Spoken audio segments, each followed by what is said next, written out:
अस्सलाम वालेकुम। आज हम लोग 9th की न्यू बायोलॉजी बुक के चैप्टर 4 स्टार्ट करने जा रहे हैं, जो कि हमारे पास है सेल साइकिल।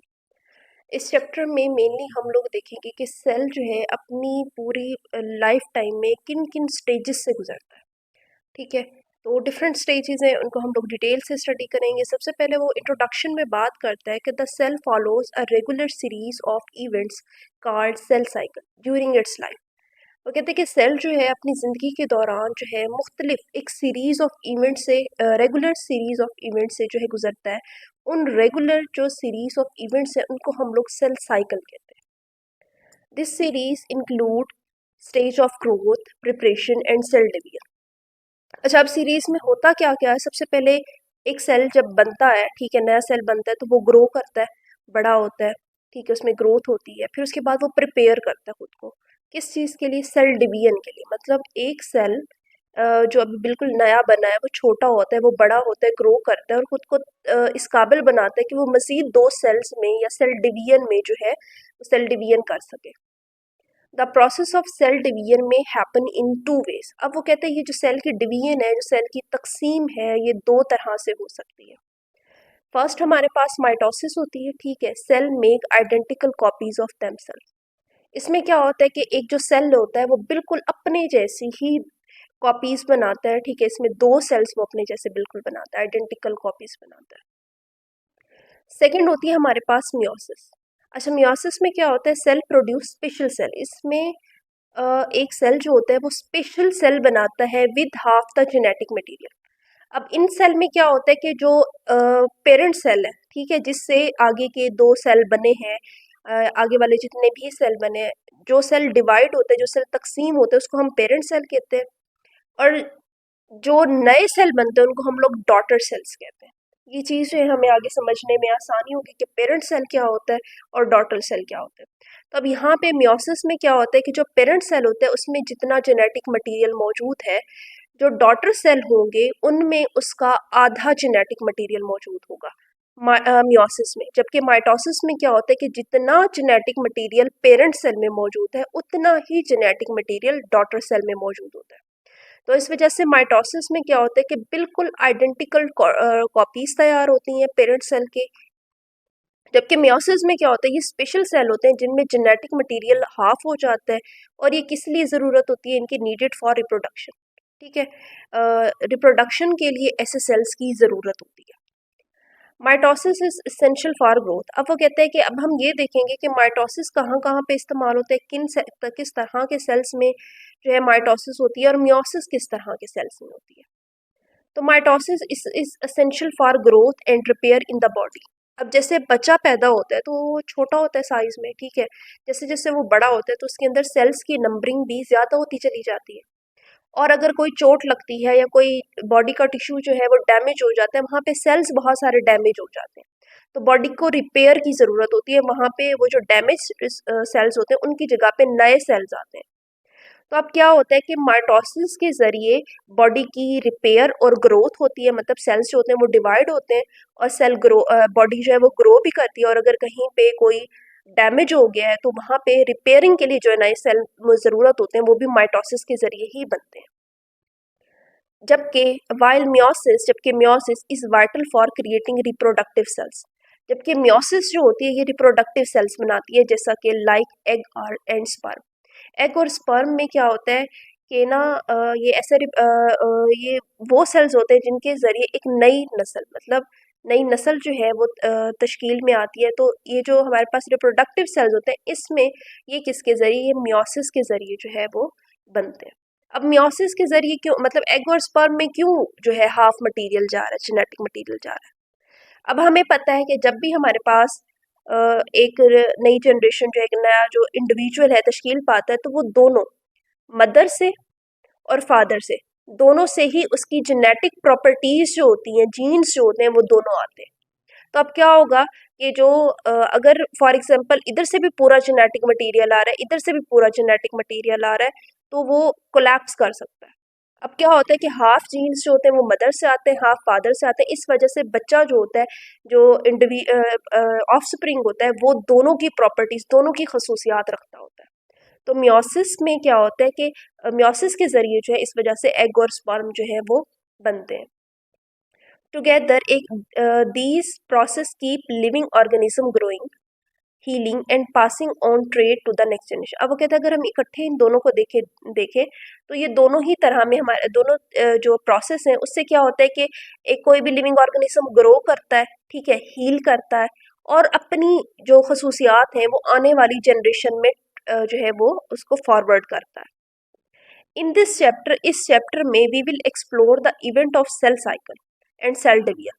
अब वो कहते हैं इस चैप्टर में हम लोग जो है सेल साइकिल मतलब एक सेल जो है वो जिन जिन फेजेस से जिन जिन इवेंट से गुजरता है उनको भी देखेंगे और सेल डिवीजन भी देखेंगे कि एक सेल दो सेल में या दो से ज़्यादा सेल में किस तरह से तकसीम होता है। चाहे वो माइटोसिस और मियोसिस, इन दोनों फिनोमिना, इन दोनों प्रोसेस को जो है हम लोग डिटेल से स्टडी करेंगे। सबसे पहले हम लोग देख लेते हैं कि सेल साइकिल क्या होता है। सेल साइकिल में कौन कौन से फेजेस आते हैं, कौन कौन से इवेंट्स आते हैं। It is the series of events that take place in eukaryotic cell from its formation to its division into two daughter cell. अब यहाँ पे डॉटर सेल की यही बात आ रही है। एक सेल जिसने तकसीम होना होता है उसको हम पेरेंट सेल कहते हैं और जिन दो सेल्स में वो तकसीम होता है उनको हम लोग डॉटर सेल कहते हैं। अब वो कहते हैं ये वो इवेंट्स की सीरीज है जो कि टेक प्लेस होती है किसी भी यूकैरियोटिक सेल में फ्रॉम इट्स फॉर्मेशन, जब से वो बनता है, to its division into two daughter cell, जब तक वो दो सेल में तकसीम नहीं होता। मतलब एक सेल से दो सेल के तकसीम होने तक के दरमियान जितने भी इवेंट्स होते हैं वो हमारे पास सेल साइकिल में आते हैं। The cell cycle can be divided into two main phases. अब ये जो सेल साइकिल है ये दो मेन फेजेस में डिवाइड किया गया है इसको। एक होता है हमारे पास इंटरफेज और दूसरा होता है माइटोसिस फेज।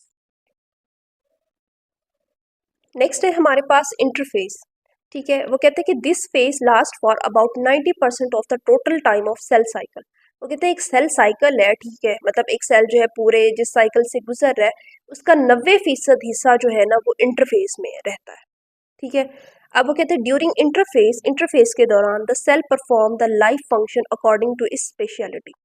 इसमें वो क्या होता है कि सेल के जो अपने फंक्शंस होते हैं वो करता रहता है। जैसे फॉर एग्जांपल अगर हम बात करें मसल सेल की, तो मसल सेल का काम होता है कंट्रैक्शन रिलैक्सेशन। तो 90% अपने सेल साइकिल में वो अपना ये स्पेशल काम ही करेगा। लेकिन फॉर एग्जांपल जब हम लोग कोई जो है एक्सरसाइज करते हैं तो हमारे कुछ सेल्स जो होते हैं वो डैमेज हो जाते हैं ड्यू टू एनी रीज़न। कोई मसल सेल हमारा डैमेज हो गया है तो वहाँ पे रिपेयरिंग के लिए अगर नए सेल्स की ज़रूरत है तो वहाँ पे जाके फिर ये सेल जो है डिवाइड होता है and prepare it's self for next division. और इस टाइम पे वो क्या करता है कि वो अपने आप को अगली बार तकसीम होने के लिए तैयार करता है इस फेज में। Interface consist of following three phase. अब जो इंटरफेज होता है वो तीन फेजेस पर मुश्तमिल होता है। इसमें सबसे पहला फेज जो होता है हमारे पास G1 फेज होता है। It starts from the end of mitosis phase. अब क्या होता है, फॉर एग्जांपल माइटोसिस हुई, माइटोसिस में क्या हुआ कि एक सेल जो था, फॉर एग्जांपल ये हमारे पास एक सेल था, ये तकसीम हो गया दो सेल में। अब नए सेल दो बन गए, ठीक है। अब क्या होगा कि यहाँ से माइटोसिस के नतीजे में जो दो सेल बने हैं, अब यहाँ पे एक सेल बन गया, यहाँ से इसका जो है G1 फेज स्टार्ट हो जाता है। अब इसने क्या करना है इस फेज में, वो कहते हैं कि it is also called growth phase. अब ये इसका ग्रोथ फेज भी कहलाता है क्योंकि एक सेल जो है पहले साइज में बड़ा था वो दो छोटे सेल्स में बन गया, जाहिर है इसने ग्रो करना है। During this phase cell make protein and organelles and so grow in size. अब इस फेज में क्या होता है कि एक जो सेल होता है वो साइज में भी ग्रो करता है, ठीक है, वो बड़ा होगा, साइज में ग्रो करेगा, उसके अंदर उसको जिस चीज़ ऑर्गेनेली की या प्रोटीन की ज़रूरत है वो उसको भी बनाएगा। सेल आल्सो मेक एंजाइम, और ये अपने अंदर एंजाइम्स भी बनाता है that are required for S phase, जो कि इसको आने वाले एस फेज में जिन एंजाइम्स की ज़रूरत होगी वो उन एंजाइम्स को भी बनाता है for the replication of DNA, DNA की कॉपीज तैयार करने के लिए। अब रेप्लिकेशन का मतलब होता है, रेप्लिका से ये निकला है और रेप्लिका का मतलब होता है कॉपी तैयार करना, ठीक है। तो ये वो एंजाइम्स जो कि डीएनए की कॉपीज तैयार करने के लिए यूज होते हैं उनको उन एंजाइम्स को भी इसी फेज में ये प्रिपेयर कर लेता है। नेक्स्ट हमारे पास आ जाता है एस फेज, जो कि है हमारे पास synthetic phase. During this phase, इस फेज के दौरान the DNA of each chromosome is replicated. हर क्रोमोसोम का जो डीएनए होता है वो रेप्लिकेट होता है, मतलब वो कॉपी तैयार कर लेता है अपनी। It result in the duplication of chromosome, और इससे फिर क्या होता है कि क्रोमोसोम्स जो होते हैं वो डुप्लीकेट हो जाते हैं। ठीक है, एक क्रोमोसोम होता है उसमें डिफरेंट डीएनए मौजूद होते हैं, मुख्तलिफ जो है प्रॉपर्टीज़ को कंट्रोल करने वाले डीएनए मौजूद होते हैं। फॉर एग्जांपल कोई डीएनए जो है, कोई जीन्स जो है वो कलर मतलब कम्प्लेक्शन को कंट्रोल कर रहा होगा, कोई हेयर को कंट्रोल, हेयर कलर को, मतलब डिफरेंट हाइट को कंट्रोल करने के जीन्स होते हैं। तो हर क्रोमोसोम पे डिफरेंट सेट ऑफ जीन्स मौजूद होते हैं। अब जब क्रोमोसोम डुप्लीकेट होंगे तो जाहिर सी बात है उसके अंदर मौजूद जीन्स भी डुप्लीकेट हो जाएंगे। Each chromosome consist of two sister chromatids. अब वो कहते हैं हर जो क्रोमोसोम होता है, ये होता है हमारे पास क्रोमोसोम इस तरह से एक्स शेप का होता है। ठीक है, तो अब वो कहते हैं कि, या फिर यहाँ पे भी फिगर दी हुई क्रोमोसोम है। अब वो कहते हैं हर क्रोमोसोम में दो सिस्टर क्रोमाटिड्स होते हैं, ये एक क्रोमाटिड है और ये इस तरह से एक क्रोमाटिड है। तो ये दो क्रोमाटिड्स जो हैं ये मौजूद होते हैं इसमें, हर क्रोमोसोम में। The total number of chromosome in cell remain the same. वो कहते हैं कि नंबर ऑफ टोटल जो क्रोमोसोम्स है वो सेल में सेम ही रहेंगे।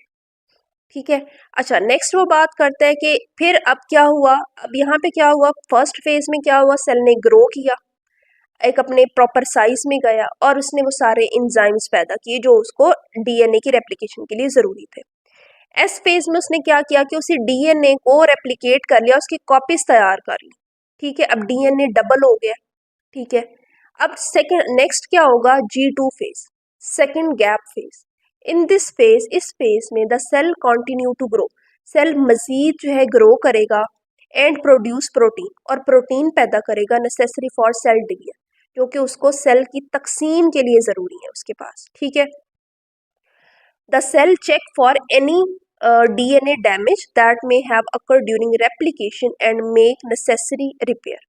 और इस टाइम पे वो क्या करता है कि जो डीएनए की कॉपी तैयार हुई है उन कॉपीज को चेक भी करता है कि आया कि उसके अंदर कोई डैमेज तो नहीं है, कोई जीन कोई जो है जीन्स रह तो नहीं गया, और अगर ऐसा कोई डैमेज आया है तो उसको फिर रिपेयर भी करता है। ठीक है, ठीक कर लेते हैं, क्योंकि अगर कोई भी जीन्स रह जाता है तो फिर वो वो जो प्रॉपर्टी होती है वो फिर नेक्स्ट जनरेशन में जो है, या जो नया सेल बनता है उसमें नहीं होती, वो सेल जो होता है फिर वो डैमेज सेल होता है। It also begin to recognize its content in preparation for mitosis। और ये जो कंटेंट्स उसको चाहिए माइटोसिस के लिए उनको भी रिकग्नाइज रीऑर्गेनाइज करता है। ठीक है, उनको ऑर्गेनाइज करता है कि ये चीज़ें अच्छा चाहिए माइटोसिस के लिए, सारी चीज़ें वो इस फेज में करता है। अच्छा जी, ये हमारे पास हो गए सारे phase. First phase G1 phase में अगर हम लोग फिर देख लें तो हमारे पास सेल ग्रो करता है। G2 फेज में वो अपना डीएनए कॉपी करता है, एस फेज में वो अपना डीएनए कॉपी करता है, और G2 फेज में वो मजीद ग्रो करता है और वो देखता है कि आया कि कोई डैमेज तो नहीं है सेल में, अगर है तो वो उसको रिकवर कर लेता है। अब सेल जो है कम्प्लीट प्रिपेयर हो गया है डिवीजन के लिए, तकसीम के लिए। अच्छा, यहाँ पे हमारे पास सेल साइकिल भी बनाया हुआ है। G1 phase formation of protein and organelle grow in size, फिर उसके बाद एस फेज आता है, डुप्लीकेशन होती है क्रोमोसोम की, फिर बाद में मजीद जो है वो ग्रो करता है, प्रोटीन वगैरह बनाता है जो उसको ज़रूरत होती है, और उसके बाद माइटोटिक फेज आ जाती है जिसमें वो तकसीम होना होता है। अच्छा जी, नेक्स्ट वो बात करते हैं कि आफ्टर इंटरफेज, इंटरफेज के बाद the cell enter the division phase. अब जो है उसने मुकम्मल तैयारी कर ली है तकसीम होने के लिए, अब वो डिवीजन फेज में जाएगा, मतलब वहां पे जहाँ पे वो तकसीम होगा, and divide into the two daughter cell. अब वो क्या करेगा, दो डॉटर सेल में तकसीम हो जाएगा। The event of cell cycle are controlled by special genes. अब वो कहते हैं ये जो जितने भी इवेंट्स आए हैं इसके दरमियान में, जो जो फेजेस आई हैं, ये सारी स्पेशल जीन से कंट्रोल होती हैं। All phases occur in a sequence, और ये तमाम जो फेजेस हैं एक सीक्वेंस में, ये नहीं होगा कि पहले एस फेज आ जाए और G1 फेज बाद में आए, या पहले G2 फेज आ जाए G1 बाद में, नहीं, पहले G1 फेज आएगा, सिंथेटिक फेज आएगा और देन G2 फेज आएगा। तो ये सारे एक सीक्वेंस में हो रहे होते हैं। यहाँ पर हमारे पास दिया हुआ है G0 फेज, ये बहुत इंपॉर्टेंट है। यहाँ पर क्या होता है, वो कहते हैं कि many cells stop dividing and start performing their specific function. वो कहते हैं बाजुकात ऐसे भी कुछ सेल होते हैं जिन्होंने आगे मजीद तकसीम नहीं होना होता, उन्होंने अपना स्पेसिफिक फंक्शन करना होता है। This phase is called G0 phase. इस फेज को हम लोग G0 फेज कहते हैं क्योंकि इसमें सेल जो है मजीद डिवाइड नहीं हो रहा, ये मजीद अपने अंदर जो है कोई ग्रोथ नहीं करेगा, मजीद अपने अंदर डीएनए रेप्लिकेट नहीं करेगा और मजीद प्रोटीन्स नहीं बनाए, क्योंकि उसको जो चीज़ चाहिए वो उसके पास मौजूद है। मैनी सेल्स, बहुत सारे सेल, फॉर एग्जांपल न्यूरॉन, जैसे कि न्यूरॉन्स हो गए, remain in G0 phase for indefinite period. इसमें वो कहते हैं कि न्यूरॉन्स जो होते हैं वो बहुत अरसे के लिए जो है वो G0 फेज में चले जाते हैं। सम सेल्स, कुछ सेल ऐसे होते हैं, और जैसे कि cell of liver and kidney remain in G0 phase temporarily. ये जो लीवर और किडनी के सेल्स होते हैं ये थोड़े अरसे के लिए G0 फेज में जाते हैं। जबकि अदर सेल्स, कुछ ऐसे सेल्स होते हैं जैसे एपिथेलियल सेल हो गए, do not enter G0 phase, ये कभी G0 फेज में नहीं जाते and continue to divide throughout life, और ये पूरी जिंदगी जो है वो डिवाइड होते रहते हैं। एपिथेलियल सेल्स हमारे कौन से होते हैं, स्किन में मौजूद होते हैं। तो स्किन, जाहिर सी बात है, स्किन के जो ऊपर वाले सेल्स होते हैं वो ड्राइनेस के साथ या कोई डैमेज होता है तो वो जो है डेड होके हमारी जैसे डेड स्किन हो जाती है, तो सेल वो डेड हो जाते हैं, वो चली जाती है नीचे से और स्किन आ जाती है, तो थ्रू आउट द लाइफ वो जो है रेप्लिकेट डिवाइड होते रहते हैं, वो G0 फेज में नहीं जाते। लेकिन जो सेल्स जल्दी डेड नहीं होते उनका एक अच्छा लाइफ स्पैन होता है कि वो काफ़ी अरसे के लिए अपना काम कर सकते हैं, तो वो G0 फेज में नहीं जाते, बहुत कम टाइम के लिए जाते हैं। अच्छा जी, यहाँ पे जो है टेबल बनाई हुई है main phases in eukaryotic cell. सबसे पहले हमारे पास इंटरफेज आती है, द सेल प्रिपेयर। इसमें क्या होता है, सेल जो अपने आप को प्रिपेयर करता है, ग्रो करता है ताकि वो डीएनए और डीएनए की रेप्लिकेशन करता है। अब इसमें तीन हमारे पास मेनली चार वैसे फेज है। G1 फेज में क्या होता है, सेल साइज में ग्रो करता है और अपने आप को प्रिपेयर करता है डीएनए रेप्लिकेशन के लिए। इवन कि ये वो इंजाइम भी बना लेता है इस फेज में जो उसको डीएनए को रेप्लिकेट करने के लिए ज़रूरी होते हैं। सिंथेटिक फेज में ये अपनी कॉपीज तैयार करता है। G2 फेज में ये मजीद ग्रो करता है और देखता है कि अगर कोई डैमेज है तो उसको डैमेज को रिपेयर कर लेता है। अब सेल मुकम्मल तौर पर तैयार हो गया। ठीक है, पास औकात कुछ सेल्स ऐसे होते हैं जो G0 फेज में चले जाते हैं। ऐसे सेल जिनको डिवाइड नहीं होना होता वो G0 फेज में चले जाते हैं। फिर उसके बाद आती है माइटोटिक फेज। माइटोटिक फेज में क्या होता है कि जो सेल जिसने डिवाइड होना होता है वो G2 फेज से M फेज में चला आता है। The cell divide its genetic material. फिर वो क्या करता है, अपना जो जेनेटिक मटेरियल जो उसने दो कॉपियां तैयार की हैं उसको इक्वली दो हिस्सों में, दो नए सेल में उसको वो तकसीम कर देता है और उससे आइडेंटिकल, बिल्कुल उस जैसे सेल्स जो होते हैं वो प्रोड्यूस हो जाते हैं। तो यहाँ तक जो है हमारा इंटरफेस जो है वो कंप्लीट हो जाता है टॉपिक। इंशाल्लाह नेक्स्ट लेक्चर में हम लोग माइटोसिस को जो है वो डिटेल से स्टडी करेंगे। अगर आप लोगों को इसमें कोई कन्फ्यूजन है तो आप कमेंट सेक्शन में पूछ सकते हैं, और अगर आपको मेरी वीडियो पसंद आए तो प्लीज़ इसको लाइक करें, चैनल को सब्सक्राइब करें। Thanks for watching my videos.